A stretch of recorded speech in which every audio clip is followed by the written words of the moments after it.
अस्सलाम वालेकुम वरहमतुल्लाहि वबरकातुहू। दोस्तों, आज जर्मनी के अंदर कल की तरह हल्की हल्की बूंदाबांदी हो रही है, जैसा कि आप देख रहे हैं। यूरोप का जो मौसम है ना, ये हमेशा अनप्रिडिक्टेबल होता है। यहाँ बिल्कुल नहीं पता होता कि किस वक्त आपके साथ क्या हो जाना है। आप जब यूरोप में तशरीफ़ लाते हैं रहने के लिए, तो जो पुराने वक्तों में हमेशा एक नसीहत की जाती थी लोगों को कि यूरोपियन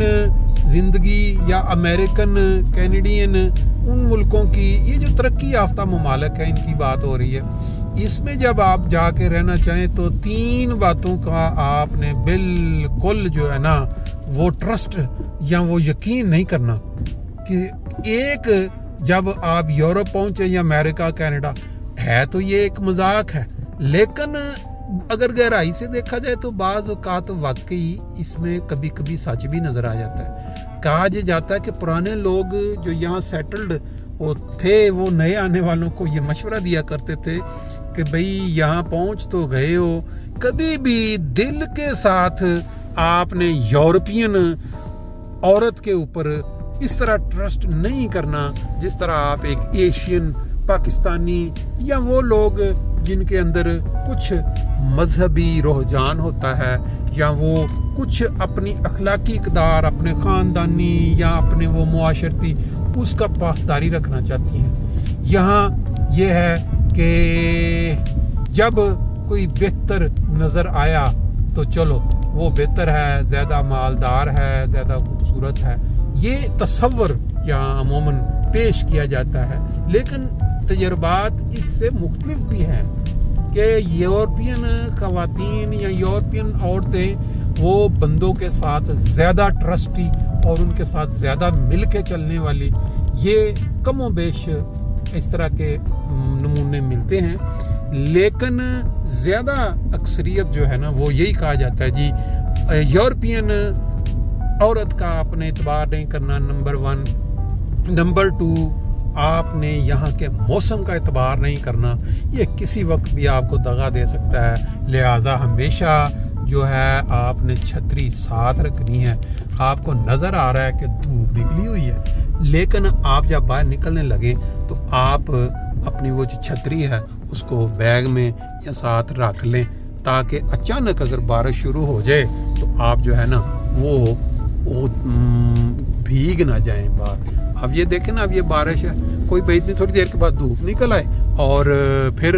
मौसम अचानक कोई बदली आए, बारिश शुरू हो जाए। और तीसरी चीज़ जो है वो अमूमन यहाँ यूरोप में तो मैंने एक्सपीरियंस नहीं की, लेकिन अमेरिका, कनाडा, उन ममालिक में वो है आपकी जॉब। वहाँ तो ऐसे ऐसे मौके, ऐसे ऐसे वाक़यात मिलते हैं कि बड़ी बड़ी कंपनियों के जो CEO हैं, मैनेजर हैं,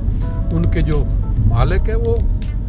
उन्होंने अगर फैसला कर लिया है कि फलां जो बंदा है उसको निकालना, तो वो आया काम पे, तो जो सिक्योरिटी जो उसको रोज सल्यूट करती है, वो उसको साथ बाहर वाले दरवाजे से साथ होकर उसको कहती है सारा आए अंदर, दफ्तर से अपनी ज़ाती प्राइवेट चीज़ें उठा लें और बाकी जो है ना आपने कोई चीज़ दफ्तर से कोई आपकी, तो आप जो है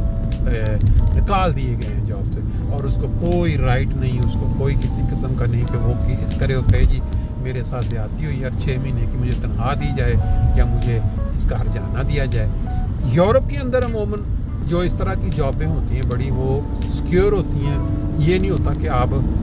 आए हैं और आपको कहें जी आज ही आप जो है आपकी छुट्टी, सुबह आपने नहीं आना। तो ये 3 चीज़ें जो है ना यहाँ यूरोप की, इसकी ये कहा जाता है कि इनका जो आपने एतबार नहीं करना। लेकिन बाज़ औक़ात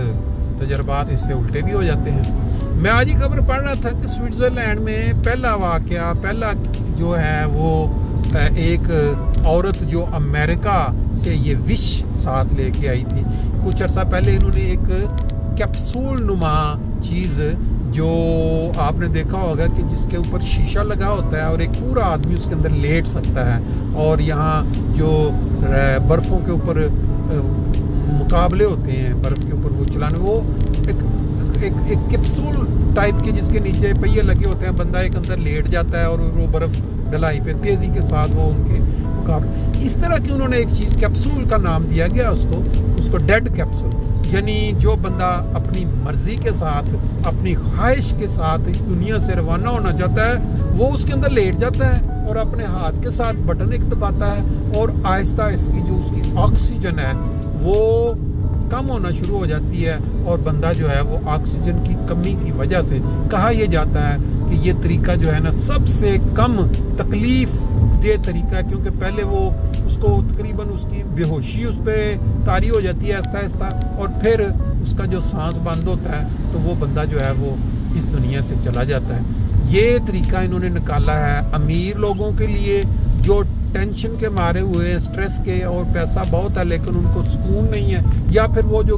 कैंसर के मरीज हैं, तकलीफ, उनको पता है कि हमने 6 महीने बाद मार जाना है, तो वो अपना फैसला खुद करके तो वो बटन दबा देते हैं, उसमें लेट जाते हैं। तो एक औरत अमेरिका से आई है, उसने आके तो यहाँ वो काम किया है, लेकिन जो स्विट्ज़रलैंड के जो मुतल्लिका अदारे होते हैं वो हरकत में आए हैं। उन्होंने मुख्तलिफ लोगों के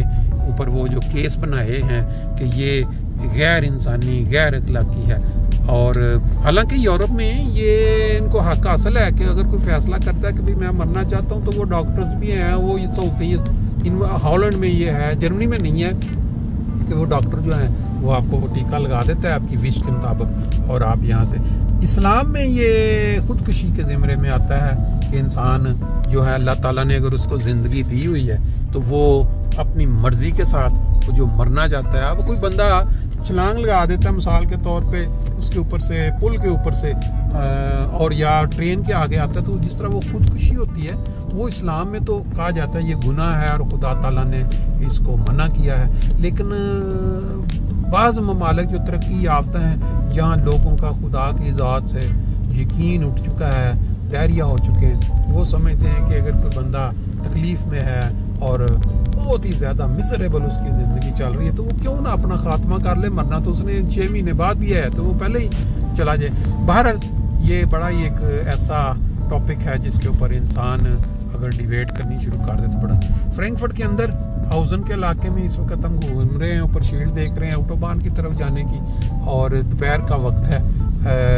रोज़ाना मैं आपको चंद मनाज़र दिखा दिया करता हूँ ज़िंदगी की, जो चहल पहल कह लें या रौनकें कह लें दोपहर की। ये देखें एक लंबी ट्रेन जो कि जिसको फ्रैंकफर्ट के अंदर मुख्तलिफ सवारियाँ जो मुख्तलिफ इलाकों की होती हैं उनको एक जगह से दूसरी जगह ले जाने वाली, वो भी आपके सामने है। बहरहाल मुख्तलिफ जो ख़बरें होती हैं ये आपसे चलते चलते बाज़ का शेयर हो जाती हैं ताकि नॉलेज में इजाफा हो जाए। तो अभी हम लेंगे इधर टर्न राइट साइड पे और फिर बाकी के जो मनाज़र हैं वो आहिस्ता आहिस्ता आप जो है वो एंजॉय करते चले जाएंगे।